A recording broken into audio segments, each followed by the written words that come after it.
Hello guys, good morning. ഇന്നത്തേത് actually നമ്മൾ ഇന്നലെ ഷൂട്ട് ചെയ്ത് വെച്ച വീഡിയോ ആണ് കേട്ടോ. ഒരു പ്രൊഡക്റ്റീവ് ആയിട്ടുള്ള സൺഡേയിലെ വ്ളോഗ്. നമ്മുടെ പറമ്പിൽ ഹിറ്റാച്ചി വന്ന് ക്ലീൻ ചെയ്തപ്പോൾ മുതൽ ഞങ്ങൾ പ്ലാൻ ചെയ്യണതാണ് പറമ്പിൽ കുറച്ച് വാഴയും പ്ലാവും മാവും റംബൂട്ടാനും അങ്ങനെ കുറച്ചധികം സംഭവങ്ങൾ കൃഷി ചെയ്ത് സെറ്റാക്കി വെക്കണം എന്നുള്ളത്. അപ്പോൾ ഇന്നാട്ടോ അതിന് സമയം കിട്ടിയത്. അപ്പോൾ നമ്മൾ പോയിട്ട് വെങ്ങോലയിലുള്ളൊരു നഴ്സറിയിൽ നിന്നാണ് പർച്ചേസ് ഒക്കെ ചെയ്തിട്ടുള്ളത്. ഇതെന്ന് പറഞ്ഞാൽ നമ്മുടെ വെങ്ങോല പെരുമ്പാവൂർ റൂട്ടിലേക്ക് കയറി കഴിയുമ്പോഴത്തേക്കും റൈറ്റ് സൈഡിൽ കാണുന്ന ഒരു നഴ്സറിയാണ്. ഉവാവാണോ അതിന്? അയ്യോ പാവം, സാരില്ല കേട്ടോ, പറ സാരില്ല, ഉവാവ് മാറും എന്ന് പറ.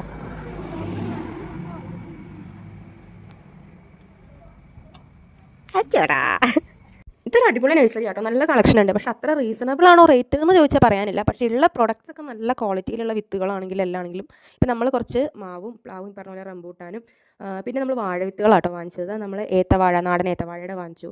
സ്വർണ്ണമുഖിയും റോബസ്റ്റൊക്കെയാണ് നമ്മൾ വാങ്ങിച്ചിട്ടുള്ളത്. ഒരു 3 വർഷം മുമ്പ് വരെ നമ്മുടെ ഈ പറമ്പ് ഇങ്ങനെയൊന്നും അല്ലായിരുന്നു കേട്ടോ. ഇതിൽ കപ്പ, ചേന, ചേമ്പ്, കാച്ചിൽ, അച്ചിങ്ങ, വെണ്ടയ്ക്ക, കോവയ്ക്ക അങ്ങനെ ഇല്ലാത്ത സംഭവങ്ങളൊന്നും ഉണ്ടായിരുന്നില്ല. നമ്മുടെ കർഷകശ്രീയാണ് ഇതൊക്കെ ചെയ്തുകൊണ്ടിരുന്നത്. പക്ഷെ അമ്മയുടെ കാലിന് തേയ്മാനം വന്ന് കാല് വേദനയായി തുടങ്ങിയപ്പോൾ മുതൽ അമ്മയ്ക്ക് പറമ്പിൽ വരാൻ പറ്റാണ്ടായി. അങ്ങനെയാണ് ഈ പറമ്പ് കാട് കയറി പോണത് കേട്ടോ. എന്നാലും അമ്മ അവിടെ ഇവിടെയൊക്കെ കുഞ്ഞു മുളകൊക്കെ നട്ട് വെക്കുന്നുണ്ട് ഇപ്പോഴും.